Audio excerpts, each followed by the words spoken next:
રીતે બધું કાર્ય થયું છે એની અમે એફઆઈઆર કરીએ છીએ સાહેબ, અમારું એકદમ નક્કી છે.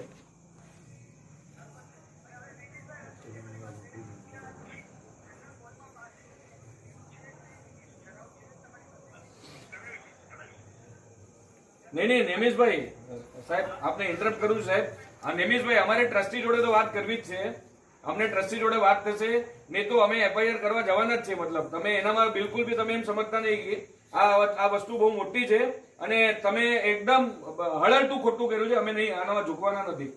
તમારે ટ્રસ્ટીને અહીંયા બોલાવવા જ પડશે રાતના, નહીં તો એફઆઈઆર કરશું જ અમે, એ વસ્તુ નક્કી છે સાહેબ. હું આપની કદાચ આપને એમ લાગતું છે કે સાહેબ અપમાન કરું છું સાહેબ, જગતશેખર મારશે, પણ અહીંયા છે સાહેબ બધાનો સૂર એક જ છે કે એફઆઈઆર કરવી જ છે સાહેબ. અને સાહેબ આ કઈ નાની વસ્તુ નથી ને કે ગલી કુચીના કોઈ વસ્તુમાં ઘટના ઘટી ગઈ. આ તો શું છે સાહેબ, આનામાં પ્રશ્ન જ ન હોય ને સાહેબ.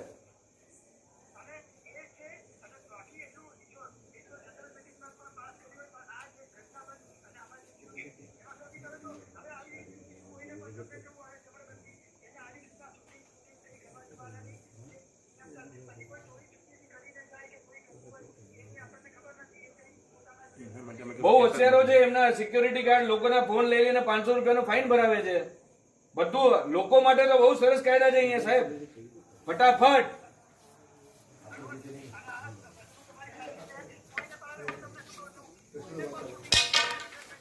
એટલે સાહેબ વાતનો સાર આ જ છે સાહેબ, અત્યારે કોઈ ટ્રસ્ટી તાત્કાલિક અમદાવાદથી અહીંયા આવે, આપણે રિટર્નમાં બાંયધરી આપે કે 24 કલાકની અંદર આ બધું કરશું, નહીં તો એફઆઈઆર કરવાની છે નક્કી છે. એટલે તમે નૈનેશભાઈ આગળની વાત કરો, આ બધી ચર્ચા થઈ ગઈ, બધાને બધી વસ્તુની ખબર પડી ગઈ. તમે હવે આગળની વાત કરો, ટ્રસ્ટી જોડે વાત કરે, ટ્રસ્ટી જોડે રૂબરૂ મુલાકાત કરાવી શકશો તમે 12 વાગ્યા સુધી, નહીં તો પછી અમે એફઆઈઆર કરવા માટે જઈએ સાહેબ. કેમ કે જુનાયેલા લેટરથી તમે વિડીયોગ્રાફી કરી છે, બિલકુલ બી આજે 5-6 મહિના પછી તમે વેલિડેટ ના કરી હોય તો અમે એની એફઆઈઆર કરવા માટે તો અમે લાયબલ છીએ. હા હા, નહીં, આ જો આ મારી કોઈ વ્યક્તિગત ડિમાન્ડ નથી સાહેબ. તમે ટ્રસ્ટી છો અને ઘટના એવી ઘટી છે, તમે લોકો એને લાઇટલી કેવી રીતે લો છો? કોઈ ઇમરજન્સી હોય તો તમે દોડીને નહીં આવો. તમે એ બધી વાતો નહીં કરો. મારો તમને પ્રશ્ન છે, તમે સાંભળો નૈનેશભાઈ, તમે પોઈન્ટ પર વાત કરો. તમે કોઈ ઇમરજન્સી અહીંયા ઘટના ઘટે તો ટ્રસ્ટીઓને આવવાની ફરજ નથી સાહેબ? તો આ ઘટનાને તમે નાની સમજો છો? જો તમે ના પડતા તો આ ઘટનાને તમે નાની સમજો છો, એક જ વાત છે.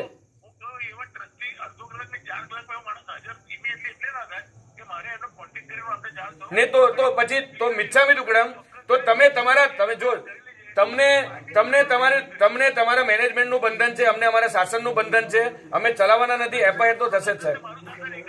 હા તો તમારું શાસન એક હોત તો તમે આટલું લગાવત જ નહીં સાહેબ. અત્યારે ટ્રસ્ટીને 25 ફોન તમે કરી નાખ્યા હોત. તમારું જો લોહી ઉકળતું હોત ને તો તમે આ બધી વાતો ન કરત. નહીં તમે જો સાંભળો, આ એક જ વાત છે સાહેબ, હું વધારે ખોટું ઉશ્કેરાઈ જઈશ. જો ટ્રસ્ટી 12 વાગ્યા સુધી હાજર થાય તો સારી વાત છે. તમે મને હવે જો અત્યારે 8માં 10 કમ છે, બરોબર છે ને? 8:15 વાગ્યા સુધી તમારો જવાબ મને આપી દો કે ટ્રસ્ટી કોઈ આવી શકે છે કે નહીં. નહીં તો 8:15 વાગે અમે અહીંથી એફઆઈઆર કરવા માટે જઈએ છીએ. આ તમને અમે ડોટ કહી દીધું. તમારો કોન્ટેક્ટ થાય તો સારું, ન થયું તો સારું. અમે અમારા શાસનથી બંધાયેલા છે અને આ અપમાન દાદાનું થયું છે.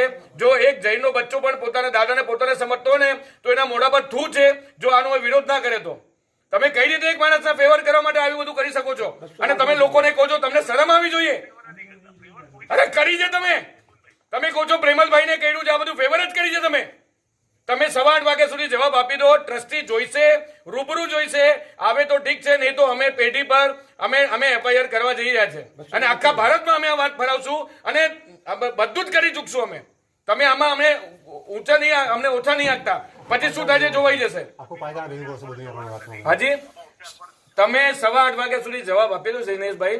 તમારે જેને વાત કરી એને કરી લો, બરોબર છે? હા, અમારે બીજી કોઈ વસ્તુમાં રસ નથી. અમે બધા અહીંયા ભેગા છીએ અને અમે તલેટી પર એફઆઈઆર કરવા માટે જઈએ છીએ. 8:15 વાગ્યા સુધી તમારી રાહ જોશું. અમે ફોન બી કરવાના નથી. પછી અમને જે છૂટશે ને દાદો અમારી પાસે જે કરાવશે અમે કરશું, બરોબર છે? હવે આપણે ફોન રાખી દઈએ, વધારે વાત નથી કરવી. તમે 8:15 વાગ્યા સુધી અમે ફોનની રાહ જોઈ છે, નહીં તો પછી આગળનું જય આદિનાથ. सही बोला आपने.